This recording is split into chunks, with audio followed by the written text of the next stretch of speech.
The Adventures of Huckleberry Finn by Mark Twain. Chapter 11. "Come in," says the woman, and I did. She says, "Take a cheer." I done it. She looked me all over with her little shiny eyes and says, "What might your name be?" "Sarah Williams." "Whereabouts you live? In this neighborhood?" "No, in Hookerville, 7 mile below. I've walked all the way, and I'm all tired out." "Hungry too, I reckon. I'll find you something." "No'm, I ain't hungry. I was so hungry I had to stop 2 mile below here at a farm, so I ain't hungry no more. It's what make me so late. My mother's down sick, and out of money and everything, and I come to tell my Uncle Abner Moore. He lives at the upper end of the town, she says. I hain't ever been here before. Do you know him?" "No, but I don't know everybody yet. I haven't lived here quite 2 weeks. It's a considerable ways to the upper end of the town. You better stay here all night. Take off your bonnet." "No," I says. "I'll rest a while, I reckon, and go on. I ain't afeard of the dark." She said she wouldn't let me go by myself, but her husband would be in by and by, maybe in an hour and a half, and she'd send him along with me. Then she got to talking about her husband, and about her relations up the river, and her relations down the river, and about how much better off they used to be, and how they didn't know but they'd made a mistake comin' to our town, instead of lettin' well alone, and so on, till I was afeard I had made a mistake comin' to her to find out what was goin' on in the town. But by and by she dropped on to Pap and the murder, and then I was pretty willin' to let her clatter right along. She told about me and Tom Sawyer findin' the $6,000, only she got it 10, and all about Pap, and what a hard lot he was, and what a hard lot I was, and at last she got down to where I was murdered. I says, "Who done it? We've heard considerable about these goin's on down in Hookerville, and we don't know who 'twas that killed Huck Finn." "Well, I reckon there's a right smart chance of people here that'd like to know who killed him. Some think old Finn done it himself." "No, is that so?" "Most everybody thought it at first. He'll never know how nigh he come to gettin' lynched. But before night they changed around and judged it was done by a runaway nigger called Jim. Why, he—" I stopped. I reckon I'd better keep still. She run on and never noticed I had put in at all. "The nigger run off the very night Huck Finn was killed. So there's a reward out for him, $300. And there's a reward out for old Finn, too, $200. You see, he come to town the mornin' after the murder and told about it, and was out with them on the ferryboat hunt, and right away after he up and left. Before night they wanted to lynch him, but he was gone, you see. Well, next day they found out the nigger was gone. They found out he hadn't been seen since 10 o'clock the night the murder was done. So then they put it on him, you see, and while they was full of it, next day back comes old Finn, and went boo-hooing to Judge Thatcher to get money to hunt for the nigger all over Illinois with. The judge gave him some, and that evening he got drunk, and was around till after midnight with a couple of mighty hard-looking strangers, and then went off with them. Well, he ain't come back since, and they ain't looking for him back till this thing blows over a little, for people thinks now that he killed his boy, and fixed things so folks would think robbers done it, and then he'd get Huck's money without having to bother a long time with a lawsuit. People do say he warn't any too good to do it. Oh, he's sly, I reckon. If he don't come back for a year, he'll be all right. You can't prove anything on him, you know. Everything will be quieted down then, and he'll walk in Huck's money as easy as nothing." "Yes, I reckon so. I don't see nothing in the way of it. Has everybody quit thinking the nigger done it?" No, not everybody. A good many thinks he done it. But they'll get the nigger pretty soon now, and maybe they can scare it out of him." Why, are they after him yet?" "Well, you're innocent, ain't you? Does $300 lay around every day for people to pick up? Some folks think the nigger ain't far from here. I'm one of them, but I ain't talked it around.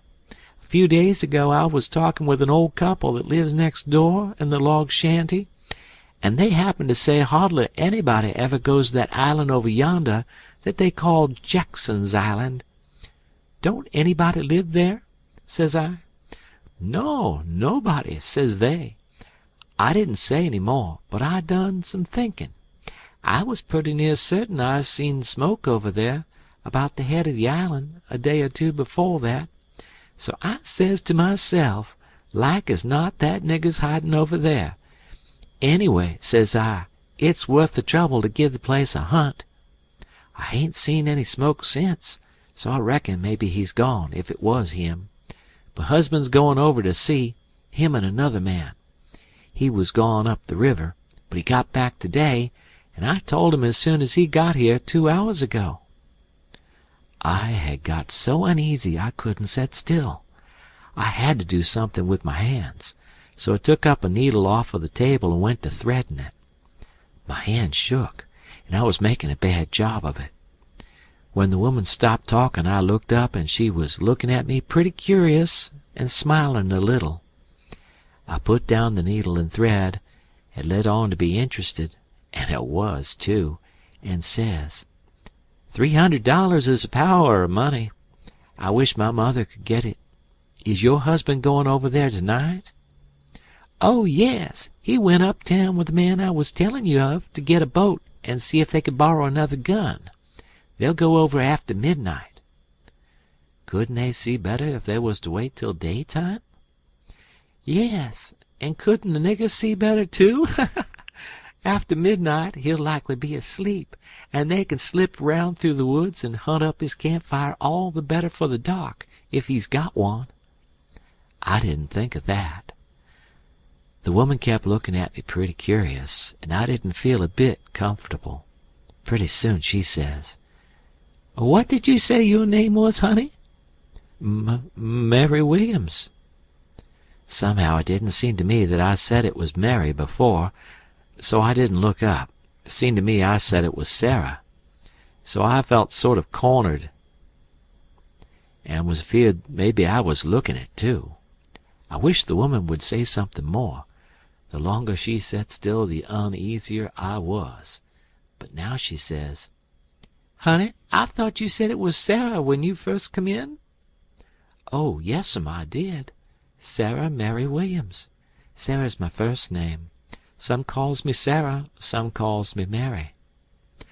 "Oh, that's the way of it." "Yes'm." I was feeling better then, but I wished I was out of there anyway. I couldn't look up yet. Well, the woman fell to talking about how hard times was, and how poor they had to live, and how the rats was as free as if they owned the place, and so forth and so on, and then I got easy again. She was right about the rats. You'd see one stick his nose out of a hole in the corner every little while.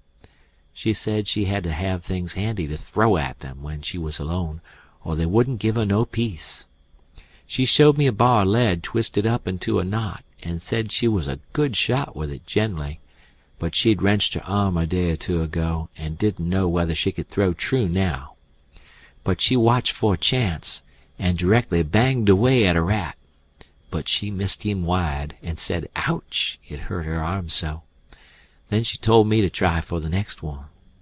I wanted to be getting away before the old man got back, but of course I didn't let on. I got the thing, and the first rat that showed his nose I let drive, and if he'd have stayed where he was, he'd have been tolerable sick rat. She said that was first rate, and she reckoned I would hive the next one. She went and got the lump of lead and fetched it back, and brought along a hank of yarn which she wanted me to help her with. I held up my 2 hands, and she put the hank over them, and went on talking about her and her husband's matters, but she broke off to say, "Keep your eye on the rats. You better have the lead in your lap handy." So she dropped the lump into my lap just at that moment, and I clapped my legs together on it, and she went on talking. But only about a minute. Then she took off the hank and looked me straight in the face, and very pleasant, and says, "Come now, what's your real name?" What, Mum?" "What's your real name? Is it Bill, or Tom, or Bob, or what is it?" I reckon I shook like a leaf, and I didn't know hardly what to do. But I says, "Please to don't poke fun at a poor girl like me, Mum. If I'm in the way here, I'll—" "No, you won't. Set down and stay where you are. I ain't going to hurt you, and I ain't going to tell on you, nuther. You just tell me your secret and trust me. I'll keep it, and what's more, I'll help you. So'll my old man if you want him to. You see, you're a runaway 'prentice, that's all. It ain't anything. There ain't no harm in it. You've been treated bad, and you made up your mind to cut. Bless you, child, I wouldn't tell on you. Tell me all about it now, there's a good boy." So I said it wouldn't be no use to try to play it any longer, and I would just make a clean breast and tell her everything, but she mustn't go back on her promise. Then I told her my father and mother was dead, and the law had bound me out to a mean old farmer in the country 30 mile back from the river, and he treated me so bad I couldn't stand it no longer. He went away to be gone a couple of days, and so I took my chance and stole some of his daughter's old clothes and cleared out, and I had been 3 nights coming the 30 miles. I traveled nights and hid daytimes and slept, and the bag of bread and meat I carried from home lasted me all the way, and I had a plenty. I said I believed my Uncle Abner Moore would take care of me, and so that was why I struck out for this town of Goshen. "Goshen, child? This ain't Goshen. This is St. Petersburg. Goshen's 10 mile further up the river. Who told you this was Goshen?" "Why, a man I met at daybreak this morning, just as I was going to turn into the woods for my regular sleep. He told me when the roads forked I must take the right hand, and 5 mile would fetch me to Goshen." "He was drunk, I reckon. He told you just exactly wrong." "Well, he did act like he was drunk, but it ain't no matter now.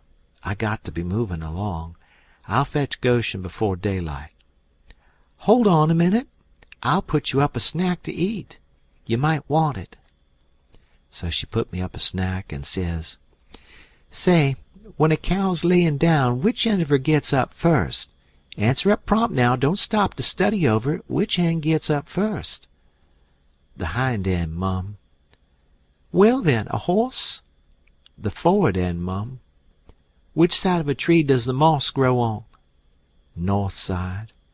"If 15 cows is browsing on a hillside, how many of them eats with their heads pointed the same direction?" "The whole 15, Mum." "Well, I reckon you have lived in the country. I thought maybe you was trying to hocus me again. What's your real name now?" "George Peters, Mum." "Well, try to remember it, George. Don't forget and tell me it's Alexander before you go, and then get out by saying it's George Alexander when I catch you. And don't go about women in that old calico. You do a girl tolerable poor, but you might fool men, maybe. Bless you, child, when you set out to thread a needle, don't hold the thread still and fetch the needle up to it. Hold the needle still and poke the thread at it. That's the way a woman most always does, but a man always does it t'other way. And when you throw at a rat or anything, hitch yourself up a tiptoe and fetch your hand up over your head as awkward as you can, and miss your rat about 6 or 7 foot. Throw stiff arm from the shoulder, like there was a pivot there for it to turn on like a girl. Not from the wrist and elbow with your arm out to one side like a boy. And mind you, when a girl tries to catch anything in her lap, she throws her knees apart. She don't clap them together the way you did when you catched the lump of lead. Why, I spotted you for a boy when you were threading the needle, and I contrived the other things just to make certain. Now, trot along to your uncle, Sary Mary Williams, George Alexander Peters, and if you get into trouble, you send word to Mrs. Judith Loftus which is me, and I'll do what I can to get you out of it. Keep the river road all the way, and next time you tramp take shoes and socks with you. The river road's a rocky one, and your feet'll be in a condition when you get to Goshen, I reckon." I went up the bank about 50 yards, and then I doubled on my tracks and slipped back to where my canoe was, a good piece below the house. I jumped in and was off in a hurry. I went upstream far enough to make the head of the island, and then started across. I took off the sunbonnet, for I didn't want no blinders on then. When I was about the middle, I heard the clock begin to strike, so I stops and listens. The sound come faint over the water, but clear, 11. When I struck the head of the island, I never waited to blow, though I was most winded, but I shoved right into the timber where my old camp used to be, and started a good fire there on a high and dry spot. Then I jumped in the canoe and dug out for our place, a mile and a half below, as hard as I could. I landed and slopped through the timber and up the ridge and into the cabin. There Jim laid sound asleep on the ground. I roused him out and says, "Get up and hump yourself, Jim. There ain't a minute to lose. They're after us." Jim never asked no questions.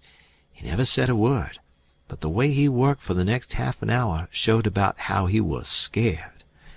By that time everything we had in the world was on our raft, and she was ready to be shoved out from the willow cove where she was hid.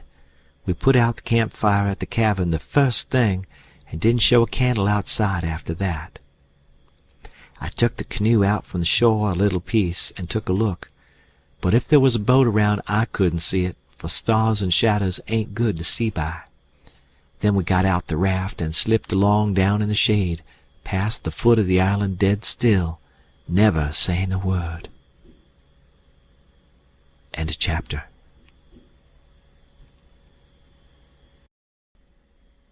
The Adventures of Huckleberry Finn by Mark Twain. Chapter 12.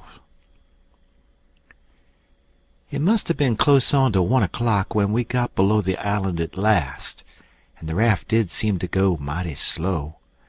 If a boat was to come along, we was going to take to the canoe and break for the Illinois shore, and it was well a boat didn't come, for we hadn't ever thought to put the gun in the canoe, or a fishing line, or anything to eat. We was in rather too much of a sweat to think of so many things.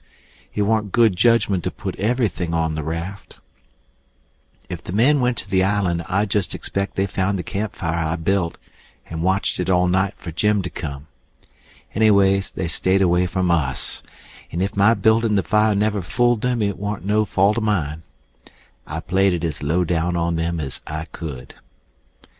When the first streak of day began to show, we tied up to a towhead in a big bend on the Illinois side, and hacked off cottonwood branches with a hatchet, and covered up the raft with them so she looked like there had been a cave-in the bank there. A towhead is a sandbar that has cottonwoods on it as thick as harrow teeth. We had mountains on the Missouri shore, and heavy timber on the Illinois side, and the channel was down the Missouri shore at that place, so we warn't afraid of anybody running across us. We laid there all day, and watched the rafts and steamboats spin down the Missouri shore, and up-bound steamboats fought the big river in the middle. I told Jim all about the time I had jabbering with that woman, and Jim said she was a smart one, and if she was to start after us herself, she wouldn't set down and watch a campfire. No, sir, she'd fetch a dog. Well, then, I said, why couldn't she tell her husband to fetch a dog? Jim said he bet she did think of it by the time the men were ready to start, and he believed they must have gone uptown to get a dog, and so they lost all that time, or else we wouldn't be here on the towhead 16 or 17 miles below the village. No, indeedy, we would be in that same old town again. So I said I didn't care what was the reason they didn't get us, as long as they didn't. When it was beginning to come on dark, we poked our heads out of the cottonwood thicket and looked up and down and across. Nothing in sight. So Jim took up some of the top planks of the raft and built a snug wigwam to get under in blazing weather and rainy, and to keep the things dry. Jim made a floor for the wigwam and raised it a foot or more above the level of the raft, so now the blankets and all the traps was out of reach of steamboat waves. Right in the middle of the wigwam we made a layer of dirt about 5 or 6 inches deep, with a frame around it for to hold it to its place. This was to build a fire on in sloppy weather or chilly. The wigwam would keep it from being seen. We made an extra steering oar, too, because one of the others might get broke on a snag or something. We fixed up a short forked stick to hold the old lantern on, because we must always light the lantern whenever we see a steamboat coming downstream, to keep from getting run over. But we wouldn't have to light it for upstream boats unless we see we was in what they call a crossing, for the river was pretty high yet, very low banks being still a little under water, so upbound boats didn't always run the channel, but hunted easy water.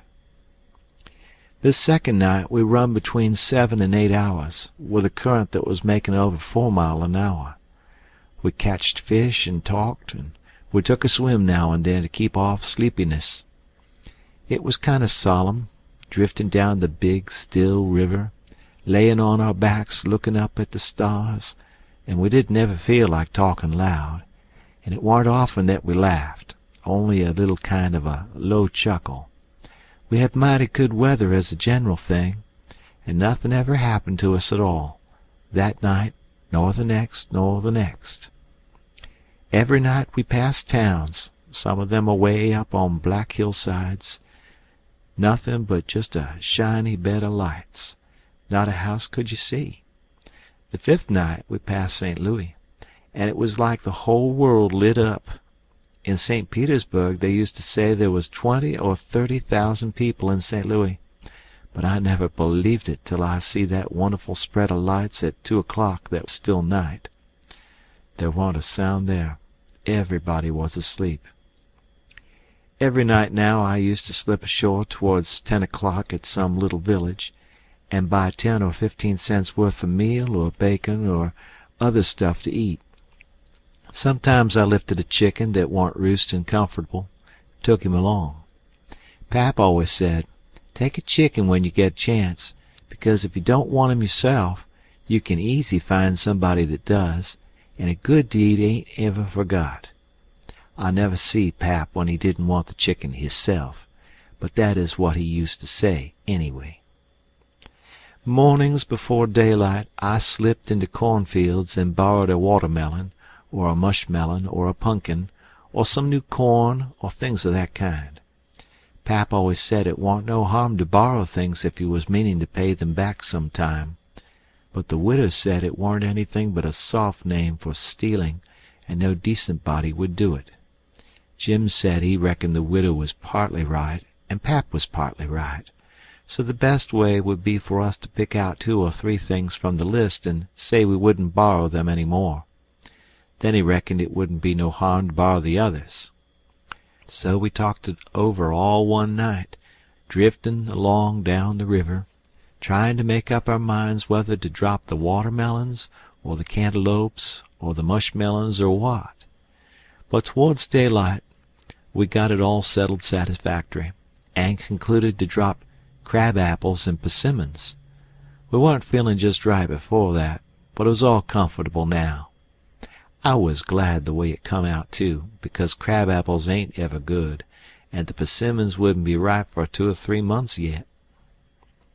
We shot a waterfowl now and then that got up too early in the morning or didn't go to bed early enough in the evening. Take it all around, we lived pretty high.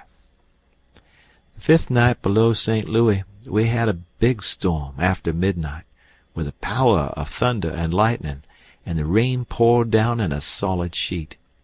We stayed in the wigwam and let the raft take care of itself.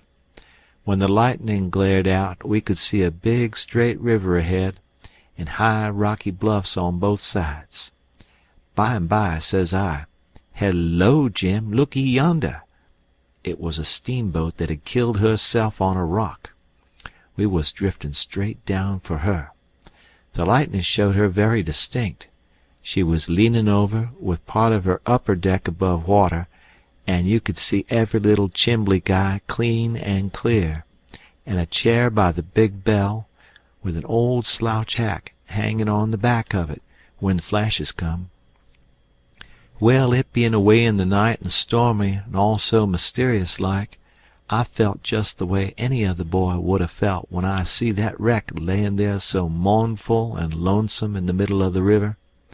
I wanted to get aboard of her and slink around a little and see what there was there. So I says, "Let's land on her, Jim." But Jim was dead against it at first. He says, "I don't want to go fool around no wrack.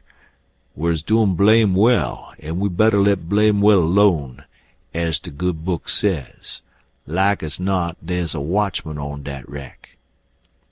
"Watchman your grandmother," I says. "There ain't nothin' to watch but the Texas and the pilot house, and do you reckon anybody's going to risk his life for a Texas and a pilot house such a night as this, when it's likely to break up and wash down the river any minute?" Jim couldn't say nothin' to that, so he didn't try. "And besides," I says, "we might borrow something worth having out of the captain's stateroom. Cigars, I bet you, and cost 5 cents apiece solid cash. Steamboat captains is always rich, and get $60 a month, and they don't care a cent what a thing costs, you know, long as they want it. Stick a candle in your pocket? I can't rest, Jim, till we give her a rummaging. Do you reckon Tom Sawyer would ever go buy this thing? Not for pie, he wouldn't. He'd call it an adventure, that's what he'd call it, and he'd land on that wreck if it was his last act. And wouldn't he throw style into it? Wouldn't he spread hisself nor nothin'? Why, you think it was Christopher Columbus discoverin' Kingdom Come. I wish Tom Sawyer was here." Jim he grumbled a little but give in. He said we mustn't talk any more than we could help, and then talk mighty low. The lightning showed us the wreck again just in time, and we fetched the starboard derrick and made fast there. The deck was high out here. We went sneaking down the slope of it to larboard, in the dark, towards the Texas, feeling our way slow with our feet, and spreading our hands out to fend off the guys, for it was so dark we couldn't see no sign of them. Pretty soon we struck the forward end of the skylight and clumb on to it, and the next step fetched us in front of the captain's door, which was open, and by Jiminy, away down through the Texas hall we see a light, and all in the same second we seemed to hear low voices in yonder. Jim whispered and said he was feeling powerful sick, and told me to come along. I says, all right, and was going to start for the raft, but just then I heard a voice wail out and say, "Oh, please don't, boys. I swear I won't ever tell." Another voice said pretty loud, "That's a lie, Jim Turner. You've acted this way before. You always want more'n your share of the truck, and you've always got it, too, because you've swore if you didn't you'd tell. But this time you said it just one time too many. You're the meanest, treacherousest hound in this country." By this time Jim was gone for the raft. I was just a-bilin' with curiosity, and I says to myself, Tom Sawyer wouldn't back out now, and so I won't either. I'm a-goin' to see what's going on here. So I dropped on my hands and knees in the little passage, and crept aft in the dark till there warn't but one stateroom betwixt me and the cross hall of the Texas. Then in there I see a man stretched on the floor and tied hand and foot, and 2 men standing over him, and one of them had a dim lantern in his hand, and the other one had a pistol. This one kept pointing the pistol at the man's head on the floor and saying, "I'd like to, and I order to, a mean skunk." The man on the floor would shrivel up and say, "Oh, please don't, Bill. I ain't ever going to tell." And every time he said that, the man with the lantern would laugh and say, "'Deed you ain't. You never said no truer thing 'n that, you bet ye." And once he said, "Hear him beg, and yit if we hadn't got the best of him and tied him, he'd 'a killed us both. And what for? Just for nothin'. Just because we stood on our rights. That's what for. But I lay you ain't goin' to threaten nobody any more, Jim Turner. Put up that pistol, Bill." Bill says, "I don't want to, Jake Packard. I'm a for killin' him, and didn't he kill old Hatfield just the same way? And don't he deserve it?" "But I don't want him killed, and I got my reasons for it." "Bless your heart for them words, Jake Packard. I'll never forget you long as I live," says the man on the floor, sort of blubbering. Packard didn't take no notice of that, but hung up his lantern on a nail and started towards where I was there in the dark, and motioned Bill to come. I crawfished as fast as I could about 2 yards, but the boat slanted so I couldn't make very good time. So to keep from getting run over and catched, I crawled into a stateroom on the upper side. The man came a pawing along in the dark, and when Packard got to my stateroom, he says, "Here, come in here." And in he come, and Bill after him. But before they got in, I was up in the upper berth, cornered, and sorry I come. Then they stood there with their hands on the ledge of the berth and talked. I couldn't see them, but I could tell where they was by the whiskey they'd been having. I was glad I didn't drink whiskey, but it wouldn't have made much difference anyway, because most of the time they couldn't have treed me because I didn't breathe. I was too scared, and besides, a body couldn't breathe and hear such talk. They talked low and earnest. Bill wanted to kill Turner. He says, "He said he'll tell, and he will. If we was to give both our shares to him now, it wouldn't make no difference after the row and the way we've served him. Sure's you're born, he'll turn state's evidence. Now you hear me. I'm for putting him out of his troubles." "So am I," says Packard very quiet. "Blame it, I'd sort of begun to think you wasn't. Well, then, that's all right. Let's go and do it." "Hold on a minute. I hain't had my say yet. You listen to me. Shootin's good, but there's quieter ways of the thing's got to be done. But what I say is this. It ain't good sense to go courtin' round after a halter if you can git at what you're up to in some way that's just as good and at the same time don't bring you into no risks. Ain't that so?" "You bet it is. But how you goin' to manage it this time?" "Well, my idea is this. We'll rustle round, gather up whatever pickin's we've overlooked in the staterooms, and shove for shore and hide the truck. Then we'll wait. Now I say it ain't goin' to be more'n 2 hours before this wreck breaks up and washes off down the river. See? He'll be drownded, and won't have nobody to blame for it but his own self. I reckon that's a considerable sight better'n killin' of him. I'm unfavorable to killin' a man as long as you can get around it. It ain't good sense. It ain't good morals. Ain't I right?" "Yes, I reckon you are. But s'pose she don't break up and wash off?" "Well, we can wait the 2 hours anyway and see, can't we?" "All right, then. Come along." So they started, and I lit out, all in a cold sweat, and scrambled forward. It was dark as pitch there, but I said in a kind of coarse whisper, "Jim," and he answered up right at my elbow with a sort of a moan, and I says, "Quick, Jim, it ain't no time for foolin' around and moanin'. There's a gang of murderers in yonder, and if we don't hunt up their boat and set her driftin' down the river so these fellows can't get away from the wreck, there's one of 'em going to be in a bad fix. And if we find their boat, we can put all of 'em in a bad fix, for the sheriff will get 'em. Quick, hurry. I'll hunt the larboard side, you hunt the starboard. You start at the raft and—" "Oh, my lordy, lordy, raft! There ain't no raft no more. She done broke loose and gone. Oh, and here we is." End of chapter. The Adventures of Huckleberry Finn by Mark Twain. Chapter 13. Well, I catched my breath and most fainted. shut up on a wreck with such a gang as that. But it warn't no time to be sentimentering. We've got to find that boat now. Had to have it for ourselves. So we went a quaking and shaking down the starboard side, and slow work it was, too. Seemed a week before we got to the stern. No sign of a boat. Jim said he didn't believe he could go any further. So scared he hadn't hardly any strength left, he said. But I said, come on.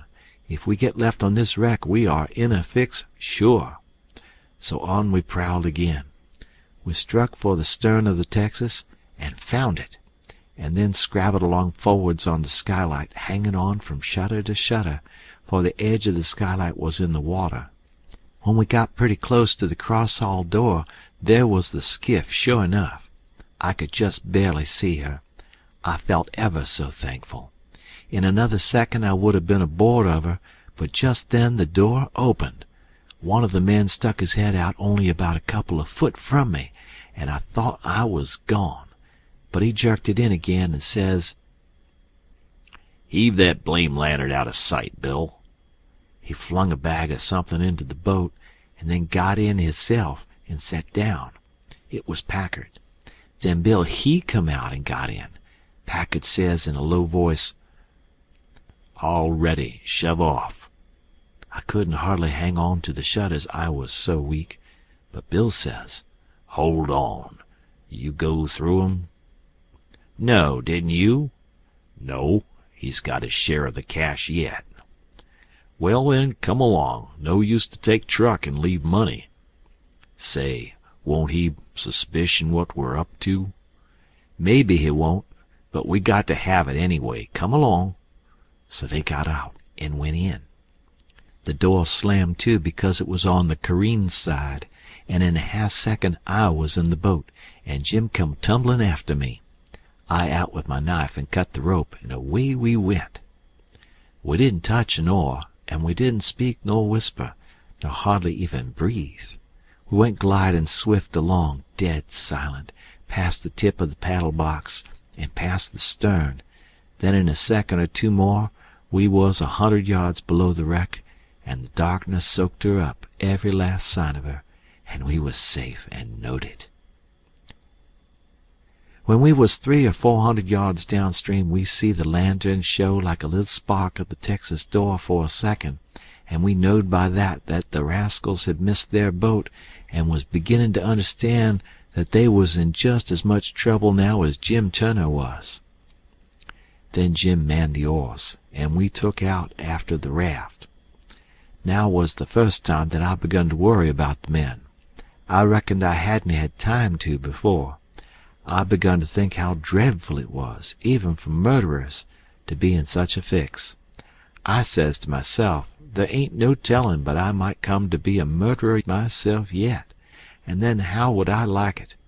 So says I to Jim, "First light we see we'll land 100 yards below it or above it, in a place where it'll be a good hiding place for you and the skiff, and then I'll go and fix up some kind of a yarn, and get somebody to go for that gang and get them out of their scrape, so they can be hung when their time comes." But that idea was a failure, for pretty soon it begun to storm again, and this time worse than ever. The rain poured down, and never a light showed. Everybody in bed, I reckon. We boomed along down the river, watching for lights and watching for our raft. After a long time the rain let up, but the clouds stayed, and the lightning kept whimpering, and by a flash showed us a black thing ahead, floating, and we made for it. It was the raft, and mighty glad was we to get aboard of it again. We seen a light now away down to the right on shore, so I said I would go for it. The skiff was half full of plunder which that gang had stole there on the wreck. We hustled it onto the raft in a pile, and I told Jim to float along down and show a light when we judged he had gone about 2 mile, and keep it burning till I come. Then I manned my oars and shoved for the light. As I got down towards it, 3 or 4 more showed up on a hillside. It was a village. I closed in above the shore light and laid on my oars and floated. As I went by, I see it was a lantern hanging on the jackstaff of a double-hull ferry-boat.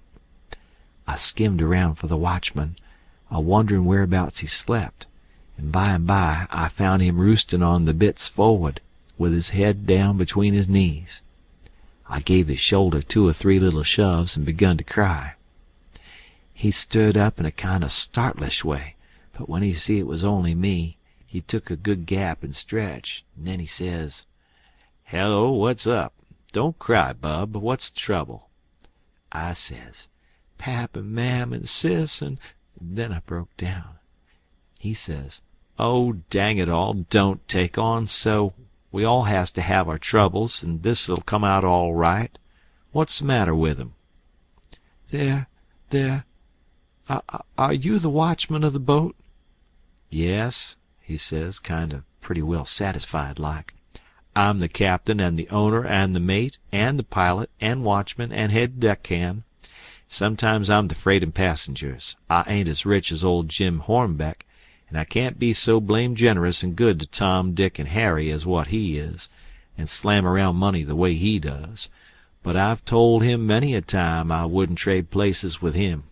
For, says I, a sailor's life's a life for me, and I'm derned if I'd live 2 mile out of town, where there ain't nothin' ever goin' on, not for all his spondulics, and as much more on top of it. Says I broke in and says, "They're in an awful peck of trouble, and—" "Who is?" "Why, Pap and Mam and Sis and Miss Hooker, and if you'd take your ferryboat and go up there—" "Up where? Where are they?" "On the wreck." "What wreck?" "Why, there ain't but one." "What? You don't mean the Walter Scott?" "Yes." "Good land, what are they doing there, for gracious sakes?" "Well, they didn't go there a purpose." "I bet they didn't. Why, great goodness, there ain't no chance for 'em if they don't get off mighty quick. Why, how in the nation did they ever get into such a scrape?" "Easy enough. Miss Hooker was a visitin' up there to the town." "Yes, Booth's Landing. Go on." "She was a visitin' there at Booth's Landing, and just in the edge of the evening she started over with a nigger woman in the horse ferry to stay all night at her friend's house, Miss what you may call her, I disremember her name, and they lost their steerin' oar and swung around and went a-floatin' down stern first, about 2 mile, and saddle-bagsed on the wreck, and the ferryman and the nigger woman and the horses were all lost, but Miss Hooker she made a grab and got aboard the wreck. Well, about an hour after dark we come along down in our tradin' scow, and it was so dark we didn't notice the wreck till we was right on it, and so we saddle-bagsed, and all of us was saved but Bill Whipple, and oh, he was the best creature. I most wished it'd been me, I do." "My George, it's the beatin'est thing I ever struck. And then what did you all do?" "Well, we hollered and took on, but it's so wide there we couldn't make nobody hear. So Pap said somebody got to get ashore and get help somehow. I was the only one that could swim, so I made a dash for it, and Miss Hooker she said if I didn't strike help sooner, come here and hunt up her uncle, and he'd fix the thing. I made the land about a mile below, and been fooling along ever since, trying to get people to do something, but they said, 'What? In such a night and such a current? There ain't no sense in it. Go for the steam ferry.' Now, if you'll go and—" "By Jackson, I'd like to, and blame it, I don't know but I will. But who in the dingnation's a-goin' to pay for it?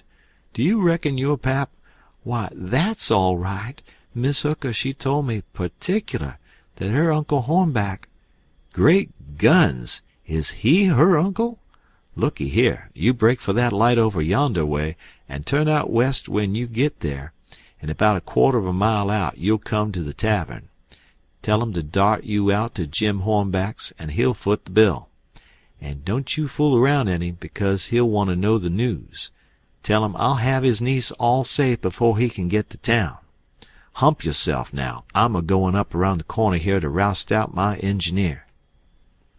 I struck for the light, but as soon as he turned the corner I went back and got into my skiff and bailed her out, and then pulled up shore in the easy water about 600 yards, and tucked myself in among some wood boats, for I couldn't rest easy till I could see the ferry boat start. But take it all around, I was feeling rather comfortable on accounts of taking all this trouble for that gang, for not many would have done it. I wished the widow knowed about it. I judged she would be proud of me for helping these rapscallions, because rapscallions and deadbeats is the kind the widow and good people takes the most interest in. Well, before long, here comes the wreck, dim and dusky, sliding along down. A kind of cold shiver went through me, and then I struck out for her. She was very deep, and I seen in a minute there warn't much chance for anybody being alive in her. I pulled all around her and hollered a little, but there wasn't any answer. All dead still. I felt a little bit heavy-hearted about the gang, but not much, for I reckon if they could stand it, I could. Then here comes the ferry boat, so I shoved for the middle of the river on a long downstream slant, and when I judged I was out of eye reach, I laid on my oars, and looked back and see her go and smell around the wreck for Miss Hooker's remainders, because the captain would know her Uncle Hornback would want them. And then pretty soon the ferry boat give it up and went for the shore, and I laid into my work and went a-booming down the river. It did seem a powerful long time before Jim's light showed up, and when it did show it looked like it was 1,000 miles off. By the time I got there the sky was beginning to get a little gray in the east, so we struck for an island and hid the raft and sunk the skiff, and turned in and slept like dead people. End of chapter. The Adventures of Huckleberry Finn by Mark Twain. Chapter 14. By and by, when we got up, we turned over the truck the gang had stole off of the wreck, and found boots and blankets and clothes, and all sorts of other things, and a lot of books, and a spyglass, and 3 boxes of cigars. We hadn't ever been this rich before in neither of our lives. The cigars was prime. We laid off all the afternoon in the woods talking, and me reading the books, and having a general good time. I told Jim all about what happened inside the wreck and at the ferry boat, and I said these kinds of things was adventures, but he said he didn't want no more adventures. He said that when I went into Texas and he crawled back to get on the raft and found her gone, he nearly died, because he judged it was all up with him any way it could be fixed. For if he didn't get saved he would get drownded, and if he did get saved, whoever saved him would send him back home so as to get the reward, and then Miss Watson would sell him south sure. Well, he was right. He was most always right. He had an uncommon level head for a nigger. I read considerable to Jim about kings and dukes and earls and such, and how gaudy they dressed, and how much style they put on, and called each other your majesty and your grace and your lordship and so on, instead of mister, and Jim's eyes bugged out, and he was interested. He says, "I didn't know they was so many of 'em. I ain't heerd about none of 'em scarcely but old King Sollermun, unless you counts dem kings what's in a pack of cards." "How much do a king git?" "Get?" I says. "Why, they get $1,000 a month if they want it. They can have just as much as they want. Everything belongs to them." "Ain't that gay? And what they got to do, Huck?" "They don't do nothin'." "Why, how you talk. They just set round." "Naw, is that so?" "Of course it is. They just sit around, except maybe when there's a war. Then they go to the war. But other times they just lazy around, or go hawking, just hawking and Shh! Did you hear a noise? We skipped out and looked, but it warn't nothing but the flutter of a steamboat's wheel away down, coming round the point, so we come back. "Yes," says I, "and other times when things is dull they fuss with the Parliament, and if everybody don't go just so, they wax their heads off, but mostly they hang around the harem." "Round de which?" "Harem. What's de harem?" The place where they keeps his wives. Don't you know about the harem? Solomon had one. He had about 1,000,000 wives." "Why, yes, that's so. I done forgot it. A harem's a boardin' house, I reckon. Most likely dey has rackety times in de nussery. An' I reckon de wives quarrels consid'able, an' dat crease de racket. Yit dey say Solomon de wisest man dat ever live. I don't take no stock in dat. Because why? Would a wise man want to live in de midst of such a blim-blammin' all de time? No, 'deed he wouldn't. A wise man 'd take an' build a biler factory, an' den he could shet down de biler factory when he want a rest." Well, he was the wisest man anyway, because the widder she told me so her own self. I don't keer what de widder say. He warn't no wise man nuther. He had some of de dead fetchin'est ways I ever see. Does you know 'bout dat child dat he was gwine to chop in two? Yes, the widow told me all about it. Well, den, warn't dat de beatin'est notion in de world? You jest take an' look at it for a minute. Dar's de stump. Dar. That's one of de women. Here's you. That's the other one. I's Solomon, an' dish yer dollar bill's de chile. Bofe of you claims it. What does I do? Does I shin around amongst de neighbors an' find out which un you de bill do belong to, an' do hand it over to the right one all safe an' sound, de way dat anybody dat had any gumption would? No, I take an' whack de bill in two, an' give half of it to you, an' de other half to de other woman. That's de way Solomon was gwine to do wid de chile. Now I want to ask you, what's de use of dat half a bill? Can't buy nothin' wid it. An' what use is half a chile? I wouldn't give a dern for 1,000,000 of 'em. But hang it, Jim, you've clean missed the point. Blame it, you've missed it 1,000 mile. Who, me? Go 'long. Don't talk to me 'bout your p'ints. I reckon I know sense when I sees it, an' dey ain't no sense in sech doin's as dat. De dispute warn't about half a chile. De dispute was about a whole chile, an' de man dat think he kin settle a dispute about a whole chile wid a half a chile don't know enough to come in out of de rain. Don't talk to me 'bout Solomon, Huck. I knows him by de back. But I tell you, you don't get the point. Blame de point. I reckon I knows what I knows. An' mind you, de real p'int is down furder. It's down deeper. It lays in de way Solomon was raised. You take a man dat's got only 1 or 2 chillun. Is dat man gwine to be wasteful of chillun? No, he ain't. He can't 'ford it. He knows how to value 'em. But you take a man dat's got about 5,000,000 chillun runnin' round de house, an' it's diff'ent. He as soon chop a chile in two as a cat. There's plenty more.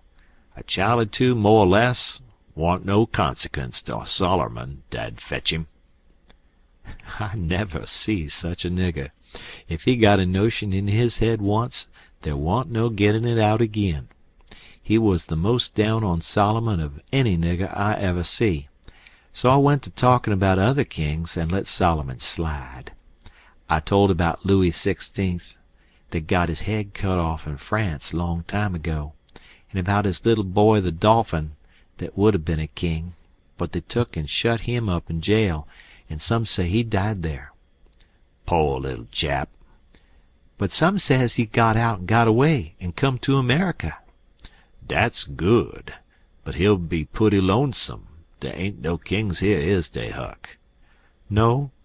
Then he can't get no situation. What's he gwine to do? Well, I don't know. Some of them gets on the police, and some of them learns people how to talk French. Why, Huck, don't the French people talk the same way we does? No, Jim. You couldn't understand a word they said, Not a single word. Well, now, I be ding busted. How do dat come? I don't know, but it's so. I got some of their jabber out of a book. S'pose man was to come to you and say, Parlez-vous Francie? What would you think? I wouldn't think nothin'. I'd take and bust him over the head. That is, if he warn't white. I wouldn't allow no nigger to call me dat. Shucks, it ain't calling you anything. It's only saying, do you know how to talk French? Well, then, why couldn't he say it? Why, he is a-sayin' it. That's a Frenchman's way of sayin' it. Well, it's a blame ridiculous way, and I don't want to hear no more 'bout it. There ain't no sense in it. Looky here, Jim, does a cat talk like we do? No, a cat don't. Well, does a cow? No, a cow don't nuther. Does a cat talk like a cow? Or a cow talk like a cat? No, they don't. It's natural and right for 'em to talk different from each other, ain't it? Course. And ain't it natural and right for a cat and a cow to talk different from us? Why, most surely it is. Well, then, why ain't it natural and right for a Frenchman to talk different from us? You answer me that. Is a cat a man, Huck? No. Well, then, there ain't no sense in a cat talking like a man. Is a cow a man? Or is a cow a cat? No, she ain't either of 'em. Well, then, she ain't got no business to talk like either one of the other of 'em. Is a Frenchman a man? Yes. Well, then, dad blame it, why don't he talk like a man? You answer me dat. I see it weren't no use wasting words. You can't learn a nigger to argue. So I quit. End of chapter. The Adventures of Huckleberry Finn by Mark Twain, Chapter 15. We judged that 3 nights more would fetch us to Cairo, at the bottom of Illinois, where the Ohio River comes in, and that was what we was after. We would sail the raft and get on a steamboat and go way up the Ohio amongst the free states, and then be out of trouble. Well, the second night a fog begun to come on, and we made for a towhead to tie to, for it wouldn't do to try to run in a fog. But when I paddled ahead in the canoe, with the line to make fast, there warn't anything but little saplings to tie to. I passed the line around one of them right on the edge of the cut bank, but there was a stiff current, and the raft came booming down so lively she tore it out by the roots, and away she went. I see the fog closing down. It made me so sick and scared I couldn't budge for most half a minute, it seemed to me. And then there warn't no raft in sight. You couldn't see 20 yards. I jumped into the canoe and run back to the stern and grabbed the paddle and set her back a stroke. But she didn't come. I was in such a hurry I hadn't untied her.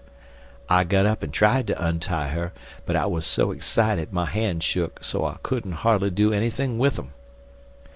As soon as I got started, I took out after the raft, hot and heavy, right down the towhead. That was all right as far as it went, but the towhead warn't 60 yards long, and the minute I flew by the foot of it I shot out into the solid white fog, and hadn't no more idea which way I was going than a dead man. Thinks I, it won't do to paddle.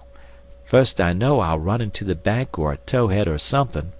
I got to sit still and float, and yet it's mighty fidgety business to have to hold your hand still at such a time. I whooped and listened. Away down there somewheres I hear a small whoop. Up comes my spirits. I went tearing after it, listening sharp to hear it again. The next time it come I see I warn't heading for it, but heading away to the right of it.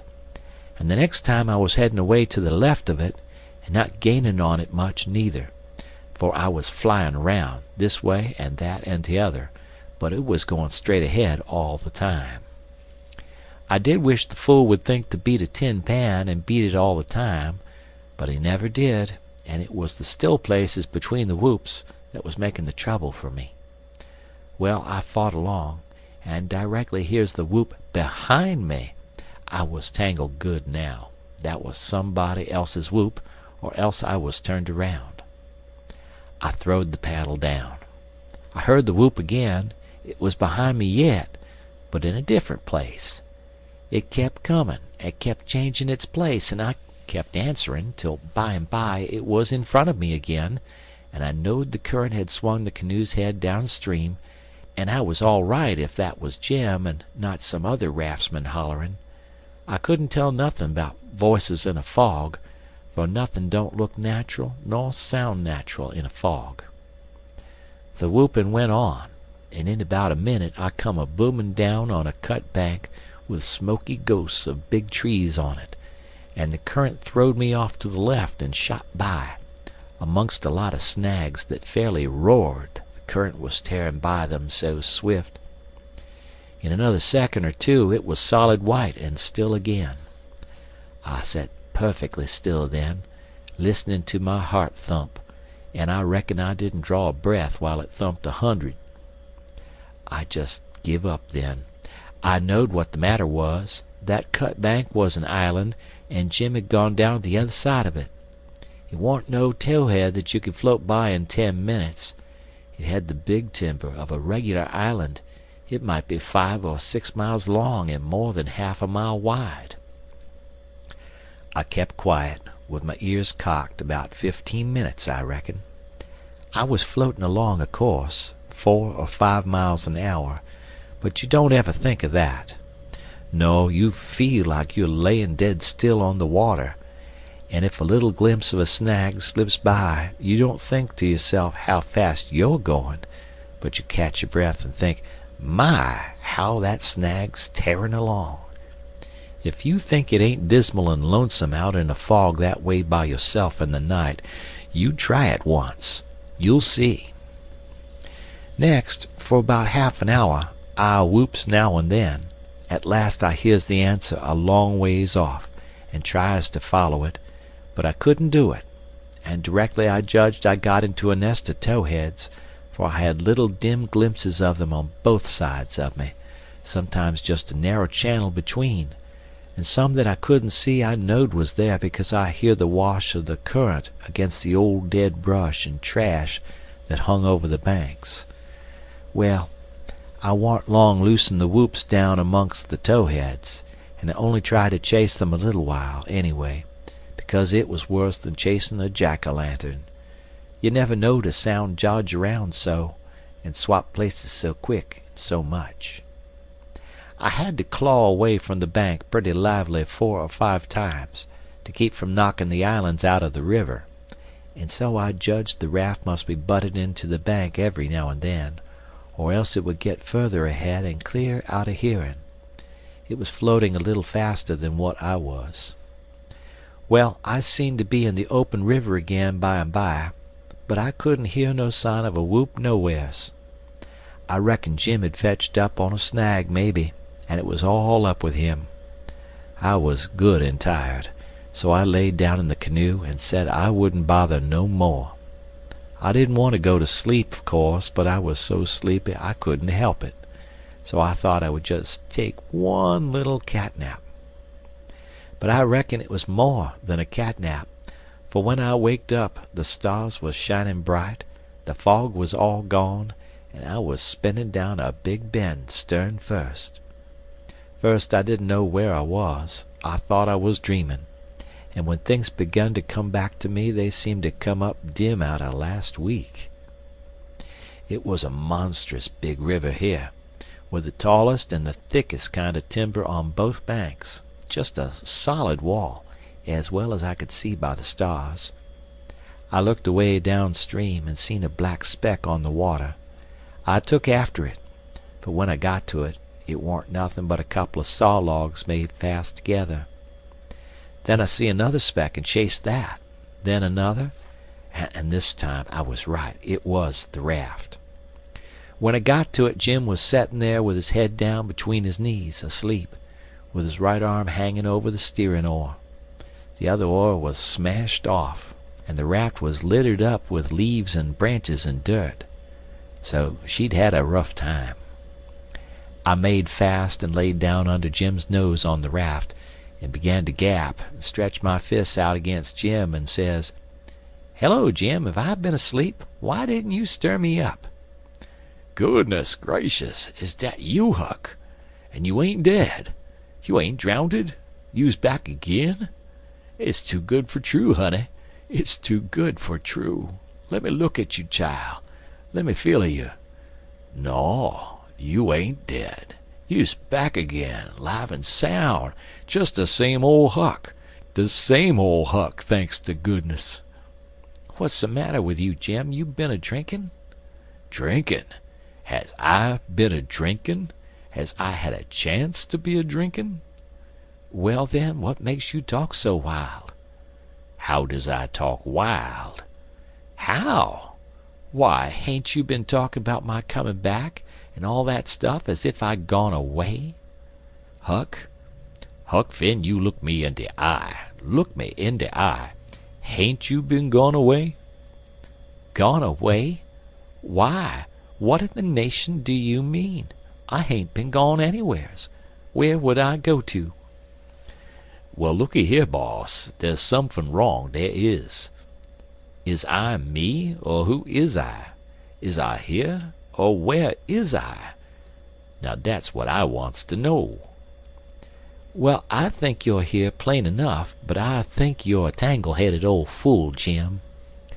"I is I? Well, you answer me dis. Didn't you tote out the line in de canoe fer to make fast to de towhead?" "No, I didn't. What towhead? I ain't seen no towhead." "You hain't seen no towhead? Looky here.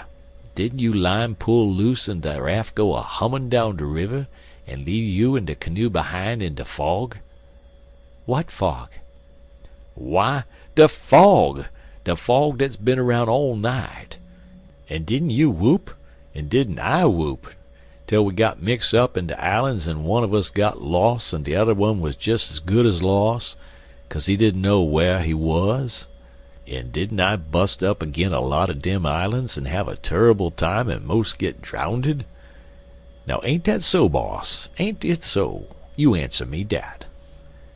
"Well, this is too many for me, Jim. I hain't seen no fog, nor no islands, nor no troubles, nor nothin'. I've been settin' here talkin' with you all night till you went to sleep about 10 minutes ago, and I reckon I done the same. You couldn't have got drunk in that time, so of course you been dreamin'." "Dad fetch it, how's I gwine to dream all dat in 10 minutes?" "Well, hang it all, you did dream it, 'cause there didn't any of it happen." "But, Huck, it's all just as plain to me as—" "It don't make no difference how plain it is. There ain't nothin' in it. I know, because I've been here all the time." Jim didn't say nothin' for about 5 minutes, but sat there studyin' over it. Then he says, "Well, den, I reckon I did dream it, Huck. But dog my cats if it ain't the powerfulest dream I ever see. And I hain't ever had no dream before that's tired me like this one." "Oh, well, that's all right, because a dream does tire a body like everything sometimes. But this one was a stavin' dream. Tell me all about it, Jim." So Jim went to work and told me the whole thing right through, just as it happened, only he painted it up considerable. Then he said he must start in and interpret it, 'cause it was sent for a warning. He said the first towhead stood for a man that would try to do us some good, but the current was another man that would get us away from him. The whoops was warnin's that would come to us every now and then, and if we didn't try hard to make out to understand 'em, they'd just take us into bad luck, instead of keeping us out of it. The lot of towheads was troubles we was going to get into with quarrelsome people and all kinds of mean folks, but if we minded our business and didn't talk back and aggravate them, we would pull through and get out of the fog and into the big clear river, which was the Free States, and wouldn't have no more trouble. It had clouded up pretty dark just after I got onto the raft, but it was clearing up again now. "Oh, well, that's all interpreted well enough as far as it goes, Jim," I says. "But what does these things stand for?" It was the leaves and rubbish on the raft and the smashed door. You could see them first rate now. Jim looked at the trash, and then looked at me, and back at the trash again. He got the dream fixed so strong in his head that he couldn't seem to shake it loose and get the facts back into its place again right away. But when he did get the thing straightened around, he looked at me steady without ever smiling, and says, "What did they stand for? I's gwine to tell you. When I got all wore out with work, and wid the callin' for you, and went to sleep, my heart was most broke because you was lost, and I didn't keer no more what become of me and de raft. And when I wake up and find you back again all safe and sound, de tears come, and I could have got down on my knees and kissed your foot, I's so thankful. And all you was thinking 'bout was how you could make a fool of old Jim wid a lie. Dat truck dere is trash, and trash is what people is that puts dirt on de head of their friends and makes them ashamed." Then he got up slow and walked to the wigwam and went in there without saying anything but that. But that was enough. It made me feel so mean I could almost kissed his foot to get him to take it back. It was 15 minutes before I could work myself up to go and humble myself to a nigger, but I done it, and I warn't ever sorry for it afterwards, neither. I didn't do him no more mean tricks, and I wouldn't have done that one if I'd have knowed it would make him feel that way. End of chapter.